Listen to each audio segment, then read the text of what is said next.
Chandu the Magician.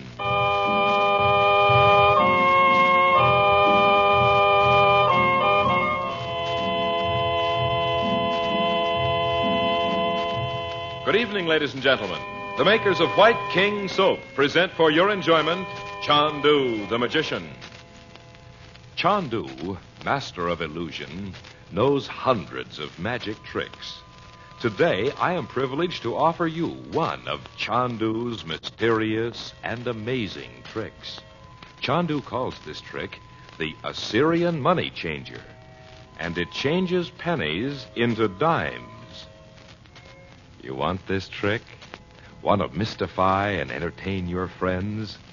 Want to be a magician just like Chandu?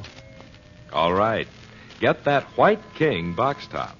Send it with a quarter straight to Chandu, Los Angeles 21, and receive your first Chandu magic trick by return mail. What fun you'll have saying, "See this penny? I lay the penny on the table. Now I cover the penny with the mystic ruby block. So, coot, I say. Remove the block, and the penny's gone. Now it's a silver dime." The trick is easy. So easy a child can do it, but it is clever. So clever it is very hard to detect. Start your collection of magic tricks right now with Chandu's Assyrian money changer. Just send 25 cents in coin and a White King soap box top to Chandu, Los Angeles 21. Be sure to print your name and address plainly.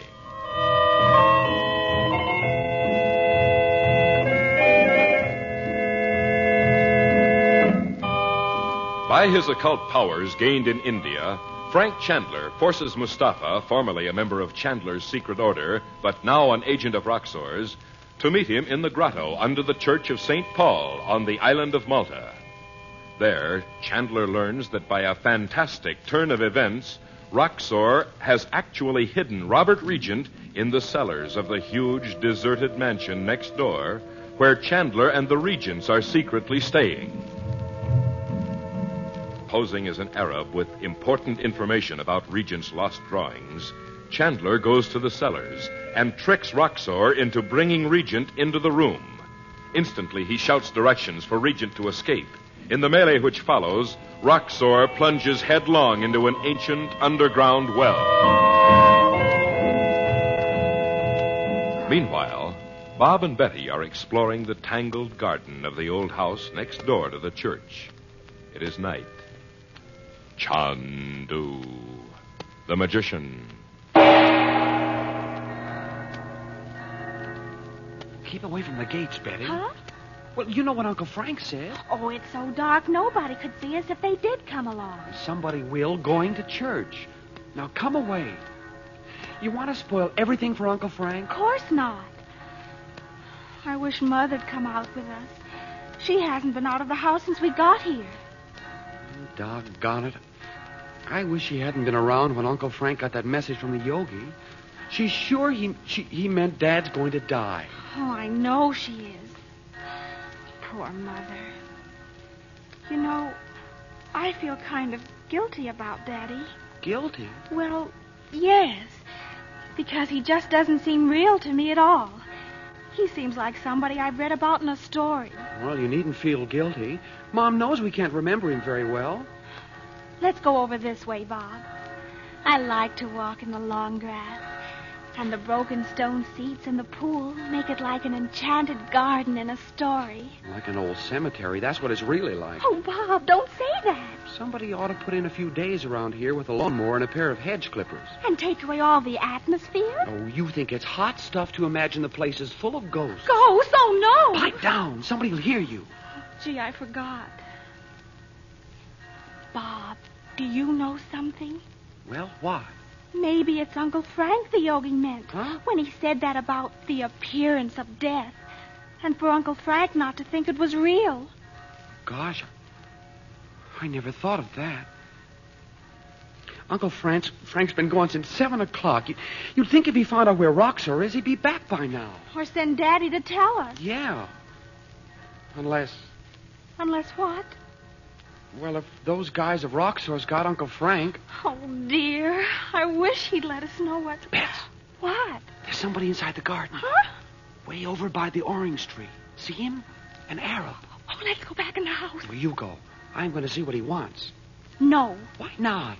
After all the trouble Uncle Frank went to keep people from knowing we're here? Well, he didn't think anybody could get in. And if they can get into the garden, they might get into the house. Now go on inside. I will not. Look, I don't have to tell him who we are. Oh, that's right. We can say we're tourists. And we just came in to see the place. Okay. Let's say the governor told us we could look around. Because it was so picturesque. Let's make it good. Let's say we're staying at the governor's house. That ought to get rid of him in a hurry. And you're always saying I think things up. Well, we don't want the guy prowling around the house in the middle of the night. That's all Mom needs. Oh, I'm glad now she didn't come out with us. Oh, look, he's coming over here. Oh, I'll talk to him. And for Pete's sake, don't act like you were scared or you'll wreck everything. Oh, I won't. And remember, we don't want him to know Uncle Frank's not here either. I thought I saw someone over here. Does anyone live in this house? Oh, I don't think so. Why? Are you looking for someone? Yes, as a matter of fact, I am. I'm looking for Mr. Chandler. Mr. Frank Chandler. Do you know him? Oh, no, we've never... We don't know him. We've heard of him, though. You see, we're staying with the governor, and he thought we might like to look around this old house. So we came over here. We've heard the governor speak of Mr. Chandler. He's a friend of his. Oh, I see. How far is it to the governor's residence? Oh, not very far. But, Bob, didn't the governor say Mr. Chandler was living in Valletta? Huh? Oh, yes, that's right. I think he did. Valletta? Well, that's quite a long way, isn't it? Oh, it sure is. And if you're going to go there, you better get started. You can go... Say, the gates are locked. How did you get in here? I? Oh, well, shall we say I prefer not to tell you. Oh, Bob, I bet he is one of Roxor's men. Look, I think you ought to tell us how you got in, because, well, the governor might think it's our fault. Nobody's supposed to come in here.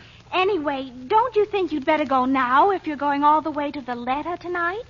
Well, I suppose so.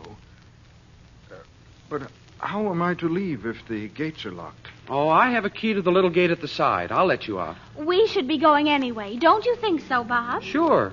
The governor will think we got lost. Well, the gate's right over here. You can't miss the road to Valletta. Just go around the corner of the wall, and there you are. Well, goodbye. Bob? Betty? Where are you? Oh, great. We'll be right there, Mom. She has her flashlight. She'll see him. My, isn't it dark? I can't see you. Who is that? Answer me. Who is she? Why? I wish you'd come in now. It's... Bob. Bob, who is this man? Give me that flashlight. Dorothy. Robert. Oh, Robert, it's really you. Dorothy. Dorothy, sweetheart. Oh, Robert. I thought...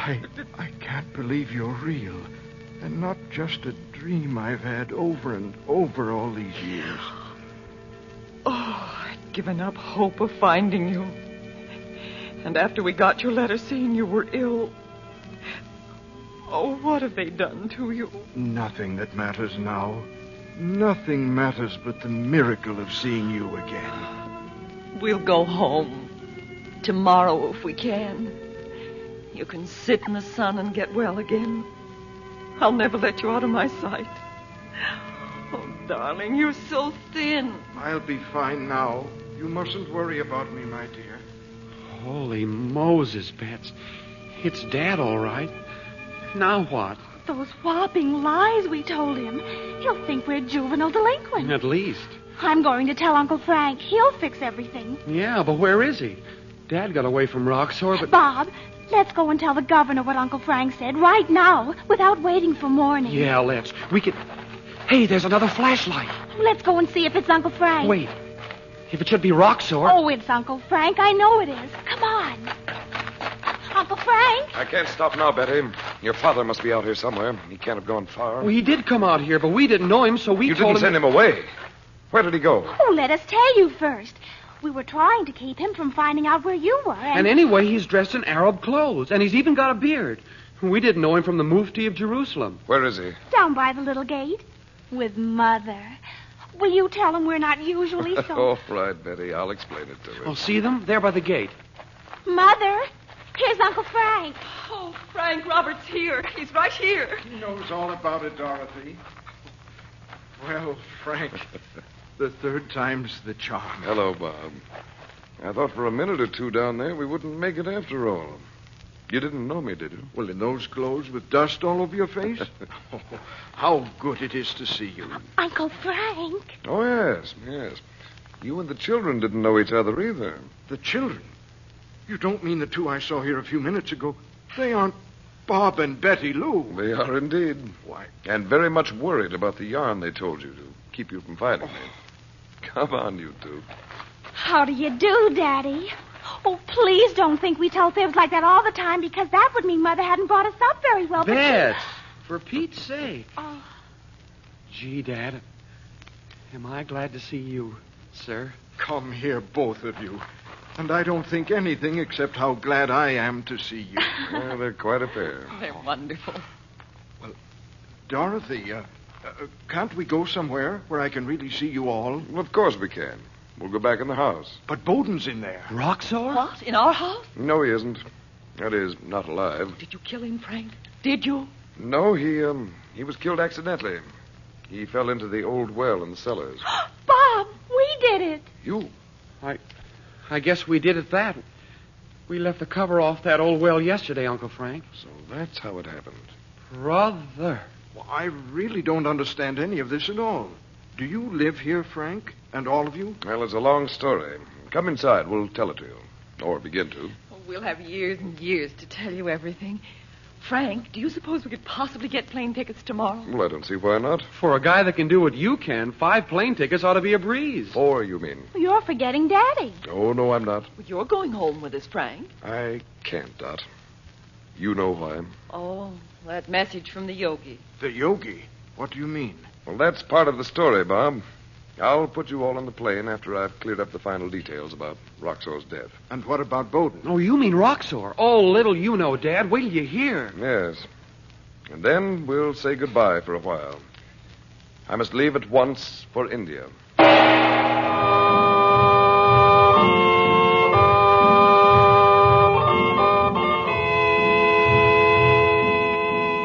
Would you like to be a magician?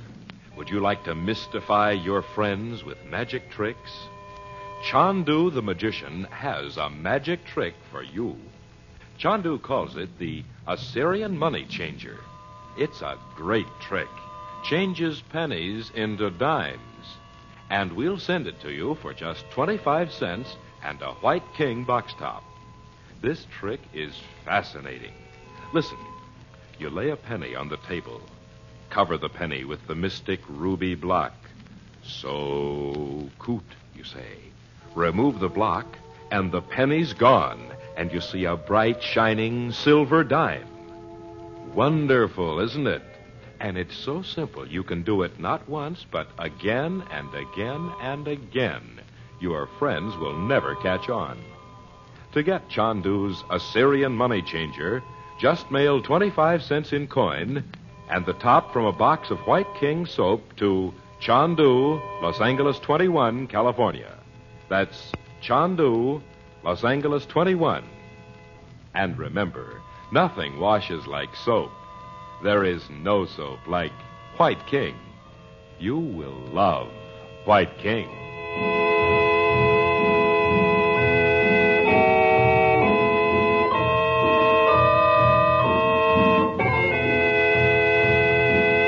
Chandu the Magician is presented for your enjoyment every weekday evening.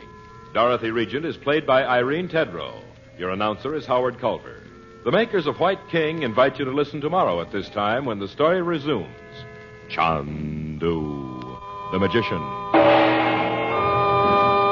This is the Mutual Don Lee Broadcasting System.